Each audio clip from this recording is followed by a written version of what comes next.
Terrell Brooks walked into Riverbend Diner soaked from head to toe and exactly 5 minutes late. Rainwater dripped from his hair onto the floor. His white uniform shirt clung to his body. The bell above the diner door rang once, sharp and loud, cutting through the quiet morning air. Every conversation stopped. Dozens of customers turned their heads at the same time. Forks frozen midair. Coffee cups paused just before lips. No one spoke. No one moved. Behind the counter stood Derek Matthews, the diner's manager. His face was cold. His eyes were sharp. He didn't ask what happened. He didn't ask why. "Do you know what time it is, Brooks?" Derek said loudly. Terrell swallowed. "I'm sorry, sir. My car." "I don't care," Derek snapped. The words hit harder than the rain outside. "You're late. That's all I need to know." Terrell opened his mouth to explain, but Derek stepped closer, his voice rising so everyone could hear. "Take off the apron. You're fired. 5 minutes late." That was all it took. Terrell stood there, frozen, as if the floor had disappeared under his feet. For years of hard work ended in one sentence, spoken in front of strangers who watched in silence. No one defended him. No one said a word.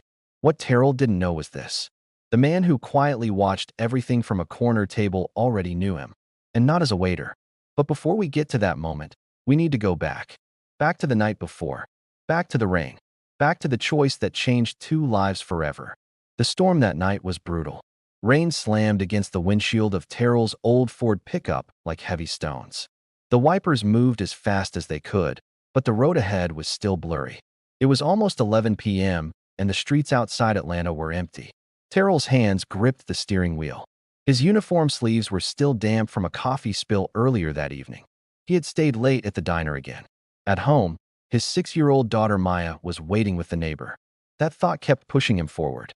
Maya was his whole world. 2 years ago, her mother, Londa, had died in a car accident. Since then, Terrell had been both mom and dad. He cooked, cleaned, worked long hours, and stayed strong, even when he felt like breaking. Money was always tight. This paycheck would just cover the rent. As long as nothing went wrong. As long as the car didn't break down. As long as Maya didn't get sick. Too many, as long as for one man. Terrell sighed and rubbed his tired eyes. Then he saw it. A black sedan stood on the side of the road, tilted slightly. Its hazard lights blinked weakly through the rain. The hood was open. Smoke rose into the cold air. Beside the car stood an older white man in a black suit, completely soaked. His silver hair stuck to his head. One hand held a phone. The other rested on the car for balance. No umbrella. No signal. No help. Terrell slowed down. His mind warned him. It's late. This road is empty. You don't know this man. Then he saw the man's shaking hands. The worried look on his face. The quiet fear. Terrell remembered the night his wife died. Had anyone stopped for her? That question burned inside him. He pulled over. "Are you okay, sir?" Terrell called out through the rain. The man turned, surprised. "My car died," he said. No signal. No tow truck. Terrell didn't think long. "Get in," he said. "You'll freeze out here." The man hesitated, then nodded. His name was Robert Chamberlain. At that moment, Robert looked like nothing more than a tired old man stranded in the rain. Terrell didn't know who he really was. He didn't know that by stopping his truck that night, he had just stepped into a story far bigger than himself. And by the next morning, that small act of kindness would come back to him in a way he could never imagine. The rain did not stop as Terrell Brooks drove toward his apartment. Inside the truck, the heater hummed softly, pushing warm air into the cold cabin. Robert Chamberlain sat in the passenger seat, his wet clothes dark and heavy. Water dripped from his hair onto the floor mat. For a few minutes, neither man spoke. Two strangers. One small truck. One long night.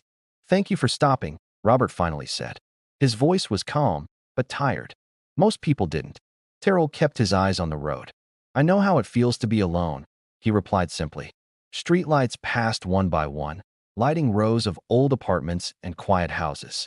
This was not a rich area, but it was peaceful. People here survived together.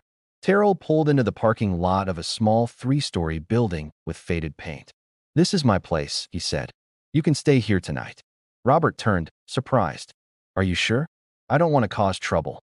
Terrell shrugged. Better than staying in the rain. They climbed the narrow stairs. Inside the apartment, the space was small but clean. A soft night light glowed from the bedroom door. Toys rested on the floor. A child's laughter seemed to live in the walls. "My daughter, Maya," Terrell said quietly. "She's asleep." Robert nodded. His eyes moved to framed photos on the wall. A little girl with curly hair smiled brightly. In one photo, a woman stood beside her.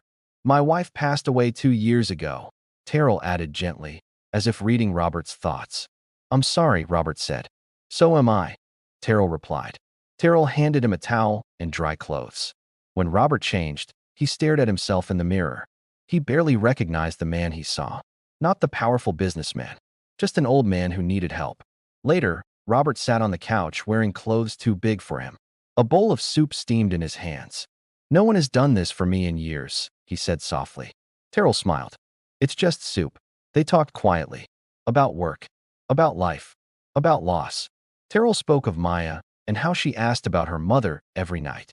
Robert spoke less, but listened more than he had in years. That night, something inside Robert shifted. At dawn, Terrell woke early. He needed to prepare breakfast and get to work. The couch was empty. A blanket was folded neatly. On the table was a handwritten note. "Thank you for treating me like a human being." Terrell smiled and slipped it into his pocket. The next morning did not go as planned. Maya woke up coughing, but insisted on going to school. After dropping her off, Terrell's truck stalled in the street. He restarted it again and again until it finally worked. By the time he reached the diner, he was late. 10 minutes. He never saw the black sedan parked across the street. Inside it sat Robert Chamberlain. He watched as Derek Matthews raised his voice. Watched as Terrell stood quietly, embarrassed. Watched as the apron was taken away. Robert's hands tightened on the steering wheel. "So this is how they treat him," he said to himself. Robert looked up at the sign above the building. Riverbend Diner. A place he owned. A place he had never truly seen. He checked his watch. 12:30 p.m. "Perfect timing," Robert whispered. The rain had stopped, but a storm was about to begin. Robert Chamberlain stepped into Riverbend Diner at exactly 12:30 p.m. The bell rang softly, but the room still felt loud. Lunch customers filled the booths. Plates clinked. Coffee poured. Yet when Robert walked in, something shifted. His calm walk, his clean suit, his steady eyes demanded attention without asking for it. Derek Matthews noticed him instantly. "Mr. Chamberlain," Derek said, rushing forward with a wide smile. "What an honor." Robert nodded once. He did not smile. His eyes moved across the diner, over the tables, into the kitchen, and finally back to Derek. "Busy place," he said. "Yes, sir. We run things very tight here. No mistakes." "No mistakes," Robert repeated quietly. He walked slowly toward the counter. "I heard someone was fired this morning." Derek stiffened. "Yes, sir. A waiter. Terrell Brooks. Always late. No discipline." "How late was he?" Robert asked. 10 minutes, Derek replied. Robert turned and looked straight at him. In 4 years, was this his first time? Derek hesitated. "Well, maybe." Robert nodded, then turned away. "Let me hear from others." He walked into the kitchen. "You're the cook." Tommy Rivers wiped his hands nervously. "Yes, sir." "Terrell Brooks," Robert said. "Tell me about him." Tommy glanced toward the front. "He's the best worker we have. Kind. Honest. Never complains. What happened this morning wasn't right." Derek rushed in. "Sir, emotions don't matter. Numbers do." Robert raised a hand. Derek fell silent. Robert turned to Lisa, standing near the window. "And you?" Lisa's voice shook. "Terrell helped me when I started. He protected me from rude customers. He didn't deserve that." Robert nodded once. Then he turned back to Derek. "Call him," Robert said. Derek blinked. "Sir, call Terrell Brooks. Tell him to come back." Derek's hands trembled as he picked up his phone. Terrell sat in his truck, staring at the steering wheel. His mind raced with bills, rent, and Maya's small shoes with worn soles.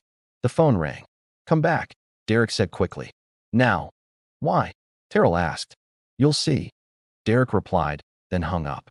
Confused but desperate, Terrell returned. When Terrell stepped into the diner again, every eye turned toward him. Then he saw Robert, the old man from the ring, now standing tall, confident, powerful. "Terrell," Robert said warmly. "Thank you for coming." "You're here," Terrell whispered.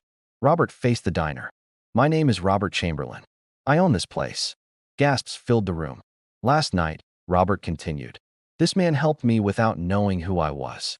This morning, he was punished for it." Robert turned to Derek. "You fired a good man for being human." Derek's face went pale. "Sir, I didn't know it was you." "And that," Robert said sharply, "is the problem." Robert placed a hand on Terrell's shoulder. "Terrell Brooks is reinstated immediately, and starting today, he is co-manager." Applause erupted. Tommy clapped. Lisa smiled through tears. Derek stood frozen. Robert looked at him. "You'll stay? But you'll change." Terrell's eyes filled with tears. For the first time in years, he felt seen.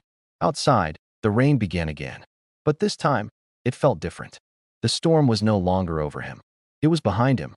3 weeks passed after the announcement, but Riverbend Diner was no longer the same place. Terrell Brooks now sat in the small office behind the kitchen. The desk was old, the chairs squeaked, and the shelves were packed with files. Yet to Terrell, it felt unreal. Not long ago, he stood outside this office waiting to be scolded. Now he was responsible for decisions. Responsibility felt heavier than any tray he had ever carried. He reviewed reports every morning, just like Robert asked. Sales were higher. Customer reviews were better. Smiles were more common. Still, something felt wrong. A few numbers did not make sense. Supply costs jumped suddenly. Cash records felt thin. Terrell wrote notes quietly. Across the room, Derek Matthews leaned against the doorway. His voice was calm now, almost polite, but his eyes stayed cold. He no longer shouted. He watched. "You getting used to the chair?" Derek asked. Terrell nodded. "I'm learning." Derek smiled without warmth. "Good. We'll need teamwork." After Derek left, unease stayed behind. That evening, Terrell reached home early. Maya ran to him, holding a drawing. A bright diner, smiling people, and a small heart above it. Terrell hugged her tightly. For a moment, work worries faded. But the next morning, they returned. At opening time, Terrell counted the register. He stopped, counted again, then again. $150 were missing. Lisa noticed his face. "Something wrong." "Probably a mistake," Terrell said softly. Lisa hesitated. "Derek stayed late last night." The words settled heavily. Terrell waited until the diner closed, then checked the cameras. He rewound the footage slowly. At 10:45 p.m., Derek stood alone. He opened the register, removed bills, and placed them inside his jacket. Terrell's chest tightened. He watched again, then again. This was no mistake. Outside in the parking lot, Terrell called Robert. His voice stayed low. "Money is missing. I have video." "It's Derek." Robert stayed silent for a moment. "Don't confront him. I'll handle this." The next days moved slowly. Terrell acted normal. Derek acted polite. But every smile felt sharp. On Wednesday, a man entered the diner wearing a leather jacket. He ordered coffee and watched everything. His eyes missed nothing. This was James Porter, the investigator. By Friday, the truth was clear. 8 thefts. 3 months. Thousands stolen. Robert met Terrell that evening. "We end this publicly," he said. Monday morning arrived heavy and quiet. The diner filled with customers. At 9 o'clock, Robert walked in. At 9:30, the police followed. Robert spoke calmly. "Derek Matthews, you stole from this diner." Derek denied it until the video played. Silence fell. Handcuffs clicked. Derek looked at Terrell with hate. "You think you won." Terrell answered calmly. "I chose honesty." Derek was led away. Applause rose slowly, then strong. Justice had finally stepped inside Riverbend Diner. That night, Terrell closed the diner alone. The lights felt warmer than before, but his thoughts stayed busy. He locked the door, stood for a moment, and breathed deeply. Fear was still there, but it no longer ruled him. He knew the truth mattered, even when it was hard. Outside, the street was quiet, and the sign above him glowed softly. Tomorrow would bring questions, changes, and work, but also hope. Terrell walked to his truck thinking of Maya's smile, Robert's trust, and the people inside the diner who believed in him. For the first time, he felt steady. Not lucky, not rescued. Just steady, standing on honesty. And somewhere deep inside, he understood this was not the end of the story. It was only the moment before everything finally became clear. Rain tapped lightly on the windows as if reminding him where it all began. Terrell smiled faintly, knowing kindness had started a chain he could never break. And tomorrow, he would protect it, no matter the cost, for everyone he cared about. The morning after Derek Matthews was arrested, Riverbend Diner felt unusually quiet. Not empty, but calm in a new way, as if the walls themselves were breathing easier. Terrell Brooks arrived early, just as he always did. He unlocked the front door, turned on the lights, and stood still for a moment. The smell of coffee soon filled the air. The sound felt comforting, familiar, safe. Lisa arrived next, smiling softly. "It feels different," she said. "It does," Terrell replied. "In a good way." Tommy walked in carrying a box of fresh vegetables. "No more watching our backs," he said with a small laugh. By noon, customers filled the diner again. Some had heard what happened. Others only felt the change without knowing why. People stayed longer. They talked more. They smiled more. That afternoon, Robert Chamberlain joined Terrell at a corner booth. "You handled everything well," Robert said. "I was scared," Terrell admitted. "But I kept thinking about my daughter. About what kind of man I want her to see." Robert nodded. "That's leadership." Over the next weeks, small changes became big ones. Terrell adjusted schedules so no one was overworked. Lisa was promoted to shift lead. Tommy got an assistant. Complaints dropped. Reviews climbed. Riverbend Diner began to feel like a family. One evening, Terrell returned home tired but peaceful. Maya sat at the table drawing. "Daddy," she said, "you smile more now." Terrell paused. "Do I?" She nodded seriously. "You don't sigh so much anymore." He hugged her tightly. That night, Terrell lay awake thinking about how close he came to losing everything, about how one choice in the rain changed his path. A week later, Robert called him. "I want you to take full control of daily operations," Robert said. "I trust you." Terrell felt his chest tighten. "Are you sure?" "I've never been more sure of anything." Responsibility grew, but so did confidence. Months passed. Spring arrived in Atlanta. Flowers bloomed near the windows. A new sign hung outside the diner. Riverbend Diner, where kindness is served. Customers noticed. So did the city. A local paper wrote a short article. A diner run with honesty. A place that treated people like people. One evening, after closing, Terrell stood outside under light rain. Across the street, a car sputtered and stopped. An older man stepped out, looking worried. Terrell didn't hesitate. "Need help?" he called. The man smiled in relief. As Terrell offered help, he remembered Robert's words. Kindness always finds its way back. Inside the diner, lights glowed warmly, waiting for tomorrow. And Terrell Brooks knew this was the life he had fought for, earned by doing the right thing when no one was watching. The storm had passed, but the lesson remained. 6 months later, Riverbend Diner stood brighter than it ever had before. Morning sunlight poured through the wide front windows, touching every table, every chair, every smiling face. The walls were freshly painted, warm and soft in color. Framed photos showed staff laughing, customers hugging, and small moments that once would have gone unnoticed. Terrell Brooks stood behind the counter, watching the diner come alive. He no longer wore the old uniform. His shoulders were straighter now, his eyes clearer. The tired heaviness that once followed him everywhere was gone. In its place stood calm confidence, built slowly, honestly. Lisa trained 2 new servers near the register, patient and steady. Tommy worked in the kitchen, humming quietly while his assistant chopped vegetables beside him. The diner moved smoothly, like a well-practiced song. At a corner table sat Maya, her legs swinging as she drew in her sketchbook. She looked up and waved when she saw her father watching. Terrell smiled. Robert Chamberlain entered a few minutes later, as he often did. No announcements. No attention. Just a man walking into a place that felt like home. "Coffee?" Terrell asked. Robert nodded. "The usual." They sat together while the diner buzzed around them. "Revenue is up," Terrell said. "But more than that, people feel welcome." Robert looked around. "That matters more than numbers." Terrell thought back to the rain, the broken car, the simple choice to stop. Everything in his life now traced back to that moment. Later that evening, after closing, Terrell wiped the counter slowly. The diner was quiet again, but not lonely. He turned off the lights one by one and stepped outside. Rain fell lightly, just like that night months ago. Down the street, a car sputtered and stopped. A man stepped out, frustrated, checking his phone. No signal. Terrell paused. Then he walked toward him. "Need some help?" Terrell asked. The man looked relieved. "Yes. I don't know what to do." Terrell smiled. "You're not alone." As they walked toward the truck, Terrell felt something warm settle in his chest. Not pride. Not victory. Purpose. The next week, a small article appeared in the local paper. "A diner built on kindness becomes a community symbol." When asked about success, Terrell's words were simple. "We treat people like people." That was all. That night, Terrell tucked Maya into bed. She held his hand tightly. Daddy, she said softly, do you think Mommy is proud of you? Terrell swallowed. I hope so. Maya smiled. I think she is. After she fell asleep, Terrell stood by the window, watching the rain fall gently over the city. Life was still hard. Bills still came. Worry still existed. But fear no longer controlled him.